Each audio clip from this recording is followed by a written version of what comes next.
श्रीरामपूर शहरात रामनवमी उत्सवाचा उत्साह शिगेला असतानाच काल रात्री 10 वाजेच्या सुमारास एका भीषण घटनेने संपूर्ण शहर हादरून गेले. शहरातील अतिशय गजबजलेल्या मेन रोड परिसरात 10 ते 12 जणांच्या टोळीने यात्रेत फिरण्यास आलेल्या युवकांवर धारदार शस्त्रांनी जीवघेणा हल्ला केला. या हल्ल्यात 17 वर्षीय महेश देवराम आठभाई हा युवक गंभीर जखमी झाला असून त्याच्यावर सध्या अहिल्यानगर येथील एका खासगी रुग्णालयात उपचार सुरू आहेत. सदरची घटना रात्री 10 वाजेच्या सुमारास मेन रोडवरील हॉटेल बुवा हलवाई ते श्रीराम मंदिर चौक या दरम्यान घडली. यात्रेत किरकोळ धक्का लागल्याच्या कारणावरून झालेल्या वादातून या टोळीने अचानक धारदार शस्त्र आणि लाकडी दांडे घेऊन तरुणांवर चाल केली. हल्ल्याचा हा थरार सीसीटीव्ही कॅमेऱ्यात आणि एका मोबाईल कॅमेऱ्यात व्हिडिओ कैद झाला असून परिसरात या घटनेमुळे दहशतीचे वातावरण पसरले आहे.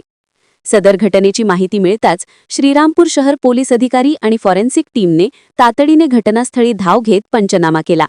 या प्रकरणी शहर पोलीस ठाण्यात गुन्हा दाखल करण्यात आला असून पोलिसांनी तातडीने तपासाची चक्रे फिरवत 2 संशयितांना ताब्यात घेतले आहे. उर्वरित आरोपींच्या शोधासाठी पोलीस पथके रवाना करण्यात आली आहेत.